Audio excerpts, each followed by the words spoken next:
Soal itu Pak Farid, ini yang saya ingin bahas dengan Bang Hotman juga. Bang, ini kan JPU sebenarnya sudah punya keyakinan juga. Ada bukti. Ada 2 alat bukti kuat, meskipun mungkin ada masalah visum, ada masalah forensik dan lain-lain. Tapi sudah ada 2 alat bukti kuat. JPU sangat yakin punya itu, apalagi punya CCTV. Oke. CCTV dengan putusan Mahkamah Konstitusi 7 September 2016 dalam kasus Setia Novanto, CCTV Cafe Oliver sudah gugur sebagai alat bukti. Karena Mahkamah Konstitusi menyatakan bahwa kalau perekaman tersebut tidak dilakukan oleh penegak hukum, maka tidak bisa sebagai alat bukti.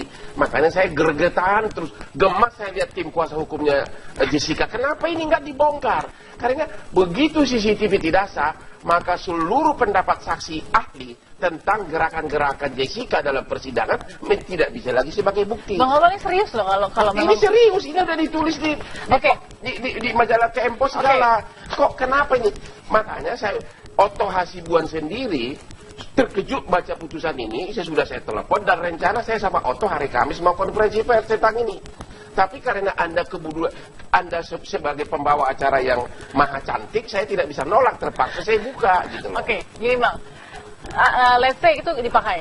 Let's say itu dipakai. Ini adalah hasil MK. Let's say, pertanyaan makanya saya tanya kepada beliau. Harus dipakai apakah putusan konstitusi harus diikutin oleh hakim pengadilan negeri? Karena bupati dan gubernur kan bisa copot di Mahkamah Konstitusi. Ini pertanyaan beliau. Ini udah jelas tertulis kok. CCTV Cafe Oliver tidak bisa sebagai alat bukti. Oleh karenanya seluruh saksi ahli yang mengomentari gerakan Jessica di persidangan tidak bisa sebagai alat bukti. Tadi saya sangat gemas juga waktu jaksa mengatakan unsur perbuatannya terbukti. Kalau saya jadi kuasa hukum Jessica, langsung saya sergap, protes. Perbuatan siapa yang terbukti? Orang tidak ada saksi fakta. Antefaktum tidak terbukti. Yaitu motivasi mana nggak ada terbukti. Post factum tidak terbukti. Semuanya adalah ahli. Semuanya subjektif. Oke. Pertanyaannya sekarang adalah tanya kepada KY. Oke. Hukum mana yang harus kita ikuti? Kalau sudah ada putusan Mahkamah Konstitusi. Oke, sebentar. Pembelaan jaksa soal motif dari CCTV juga gugur, menurut Anda? Kan Mahkamah Konstitusi mengatakan semua rekaman, termasuk pertanyaan CCTV rekaman bukan? Rekaman. Rekaman yang bukan direkam oleh penyidik atau izin penyidik menurut putusan baru 2 minggu lalu ini, maka tidak bisa sebagai bukti sah. Saya ini bukan pahlawan mau menyelamatkan Jessica, tapi memang tertulis begini. Oke, saya dengar Pak Farid. Pak Farid, gimana Pak? Putusan MK ini 2 minggu loh. Artinya, September 2016. Artinya di tengah-tengah sidang berjalan ya? Kasus Setia Novanto. Ya, oke. Sekarang Pak Farid. Kaitannya dengan apakah kemudian putusan Mahkamah Konstitusi wajib diikuti oleh para hakim dalam proses yang ada ketika kita pada kasus yang lebih kurang sama, laporan yang lebih kurang sama, maka ketika kita melakukan klarifikasi terhadap hakim, itu ada 2 jawabannya. Yang pertama, ada yang mengikuti, ada yang tidak mengikuti. Sifatnya putusan itu apa, Pak Farid? Sifat putusan MK ketika itu apa? kita tanya mengapa tidak mengikuti, maka jawabannya adalah putusan MK itu final, bukan mengikat. Artinya? Final berarti proses hukum habis, nggak ada lagi upaya hukum, tetapi konsekuensi final bukan mengikat, bahwa putusan itu tergantung moral hukum para hakim mau ikut apa tidak. Berarti gubernur yang dipecat oleh Mahkamah Konstitusi tidak sah dalam pemilu, boleh tidak mengatakan, TGPD tetap mau jadi gubernur, begitu? Nah, ini yang dimasukkan dengan moral hukum. Moral hukum sangat tergantung kepada etika seorang penyelenggara negara, etika seorang hakim, karena sebenarnya, Bang, putusan Komisi Yudisial saja tidak semuanya dijalankan oleh Mahkamah Agung. Konon lagi dalam kasus yang lain di sana, mereka punya persepsi bahwa final tapi tidak mengikat, sehingga ada yang ikut, ada yang tidak. Sesuai pertanyaan adalah, sah, ya? What is the law in this country? Jadi hukum mana? That's a good question, but you will have no answers for that. Tapi gini, thank you very much. Kasih saya honor pengacara, and then thank you.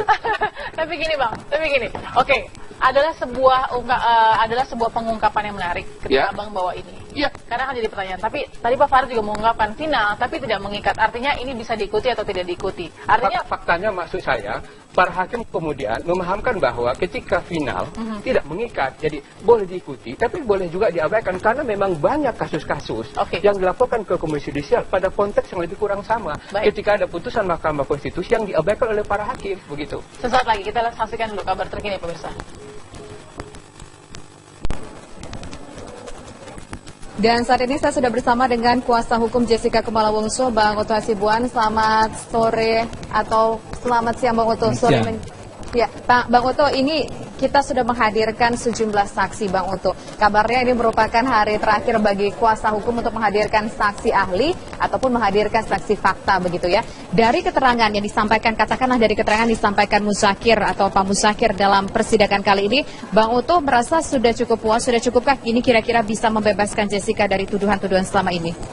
Ya, kalau kita konsisten dan konsekuen dengan aturan hukum yang berlaku, saya kira apa yang dikatakan oleh Pak Zakir tadi itu sudah cukup kuat ya untuk membuktikan bahwa bukti-bukti yang digunakan jaksa ini kan tidak bisa dipakai di pengadilan. Pertama kita lihat mengenai CCTV. Mengenai CCTV sendiri kan berita acara pengambilannya kan tidak ada. Sedangkan peraturan Kapolri mengatakan harus ada berita acara pengambilan barang bukti tersebut.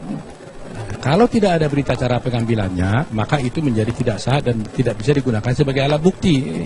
Nah, demikian juga mengenai bukti mengenai cairan Mirna yang sisa minuman Mirna yang ada dalam gelas.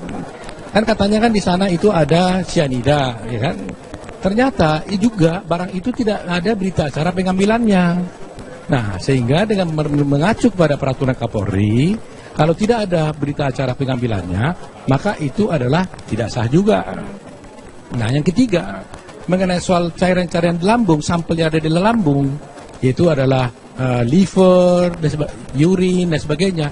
Juga berita acara pengambilannya juga ternyata tidak ada, gitu loh. Bukan itu ya, bukan pengambilan lambung.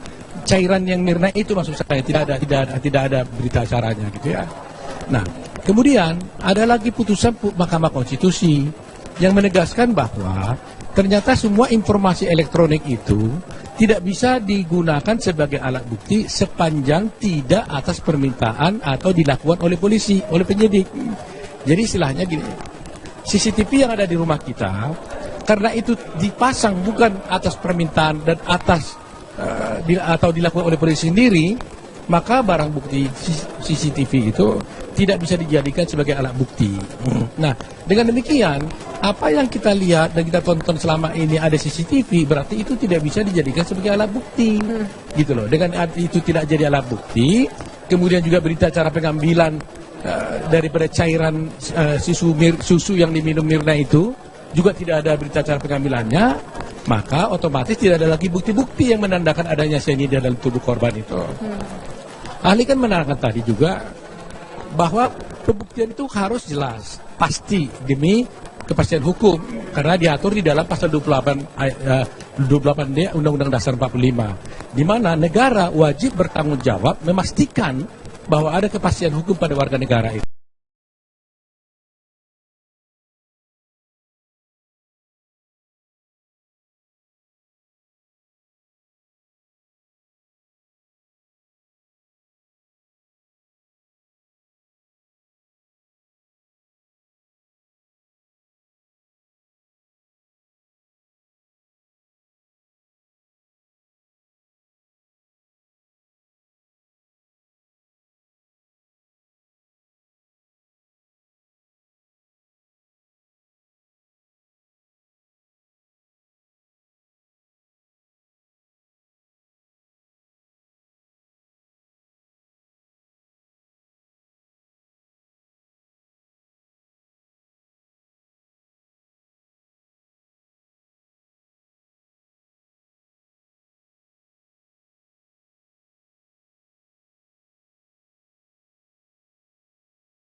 Syakir dalam persidangan kali ini, Bang Uto merasa sudah cukup puas, sudah cukupkah ini kira-kira bisa membebaskan Jessica dari tuduhan-tuduhan selama ini? Ya, kalau kita konsisten dan konsekuen dengan aturan hukum yang berlaku, saya kira apa yang dikatakan oleh Pak Jakir tadi itu sudah cukup kuat ya untuk membuktikan bahwa bukti-bukti yang digunakan jaksa ini kan tidak bisa dipakai di pengadilan. Pertama kita lihat mengenai CCTV. Mengenai CCTV sendiri kan berita acara pengambilannya kan tidak ada. Sedangkan peraturan Kapolri mengatakan harus ada berita acara pengambilan barang bukti tersebut. Kalau tidak ada berita acara pengambilannya, maka itu menjadi tidak sah dan tidak bisa digunakan sebagai alat bukti. Nah, demikian juga mengenai bukti mengenai cairan Mirna yang sisa minuman Mirna yang ada dalam gelas. Kan katanya kan di sana itu ada cyanida, ya kan? Ternyata juga barang itu tidak ada berita acara pengambilannya. Nah, sehingga dengan mengacu pada peraturan Kapolri, kalau tidak ada berita acara pengambilannya, maka itu adalah tidak sah juga. Nah, yang ketiga, mengenai soal cairan-cairan di lambung, sampelnya ada di lambung, yaitu adalah liver, urin dan sebagainya. Juga berita acara pengambilannya juga ternyata tidak ada gitu loh. Bukan itu ya, bukan pengambilan lambung. Cairan yang Mirna itu maksud saya tidak ada berita acaranya gitu ya. Nah, kemudian ada lagi putusan Mahkamah Konstitusi yang menegaskan bahwa ternyata semua informasi elektronik itu tidak bisa digunakan sebagai alat bukti sepanjang tidak atas permintaan atau dilakukan oleh polisi, oleh penyidik. Jadi istilahnya gini, CCTV yang ada di rumah kita karena itu dipasang bukan atas permintaan dan atas atau dilakukan oleh polisi sendiri, maka barang bukti CCTV itu tidak bisa dijadikan sebagai alat bukti. Nah, dengan demikian, apa yang kita lihat dan kita tonton selama ini ada CCTV, berarti itu tidak bisa dijadikan sebagai alat bukti. Gitu loh. Dengan itu tidak jadi alat bukti, kemudian juga berita acara pengambilan daripada cairan susu yang diminum Mirna itu, juga tidak ada berita acara pengambilannya, maka otomatis tidak ada lagi bukti-bukti yang menandakan adanya cyanida dalam tubuh korban itu. Ahli kan menerangkan tadi juga bahwa pembuktian itu harus jelas, pasti demi kepastian hukum karena diatur di dalam pasal 28D Undang-Undang Dasar 45, di mana negara wajib bertanggung jawab memastikan bahwa ada kepastian. Maka tidak bisa sebagai bukti sah. Saya ini bukan pahlawan mau menyelamatkan Jessica, tapi memang tertulis begini. Oke, saya dengar Pak Farid. Pak Farid, gimana Pak? Putusan MK ini 2 minggu loh. 7 September 2016. Artinya di tengah-tengah sidang berjalan ya? Kasus Setia Novanto. Ya, oke. Silakan Pak Farid. Kaitannya dengan apakah kemudian putusan Mahkamah Konstitusi wajib diikuti oleh para hakim dalam proses yang ada ketika kita pada kasus yang lebih kurang sama, laporan yang lebih kurang sama, maka ketika kita melakukan klarifikasi terhadap hakim, itu ada dua jawabannya. Yang pertama, ada yang mengikuti, ada yang tidak mengikuti. Sifatnya putusan itu apa, Pak Farid? Sifat putusan MK ketika itu apa? kita tanya mengapa tidak mengikuti, maka jawabannya adalah putusan MK itu final, bukan mengikat. Artinya? Final berarti proses hukum habis, nggak ada lagi upaya hukum, tetapi konsekuensi final bukan mengikat, bahwa putusan itu tergantung moral hukum para hakim mau ikut apa tidak. Berarti gubernur yang dipecat oleh Mahkamah Konstitusi tidak sah dalam pemilu, boleh tidak mengatakan, TGPD tetap jadi gubernur, begitu? Nah, ini yang dimasukkan dengan moral hukum.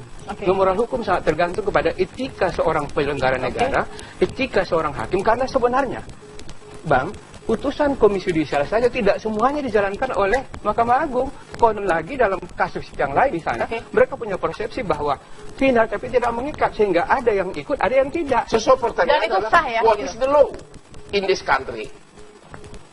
Jadi hukum mana? That's a good question, but you will have no answers for that. Tapi gini, thank you very much. Kasih saya honor pengacara, and then thank you.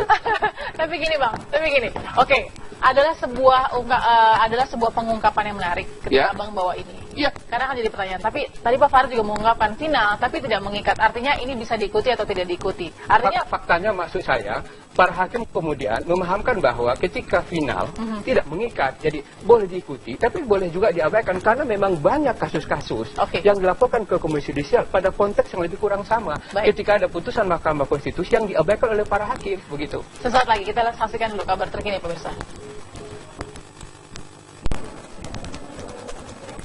Dan saat ini saya sudah bersama dengan kuasa hukum Jessica Kumala Wongso, Bang Oto Hasibuan. Selamat sore atau selamat siang Bang Oto. Ya, Bang Oto, ini kita sudah menghadirkan sejumlah saksi Bang Oto. Kabarnya ini merupakan hari terakhir bagi kuasa hukum untuk menghadirkan saksi ahli ataupun menghadirkan saksi fakta begitu ya. Dari keterangan yang disampaikan, katakanlah dari keterangan disampaikan Muzakir atau Pak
soal itu Pak Farid, ini yang saya ingin bahas dengan Bang Hotman juga. Bang, ini kan JPU sebenarnya sudah punya keyakinan juga.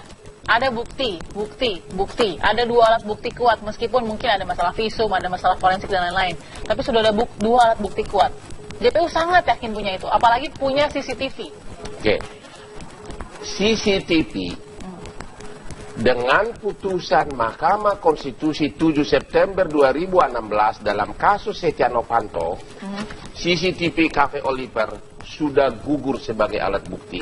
Karena Mahkamah Konstitusi menyatakan bahwa kalau perekaman tersebut tidak dilakukan oleh penegak hukum, maka tidak bisa sebagai alat bukti.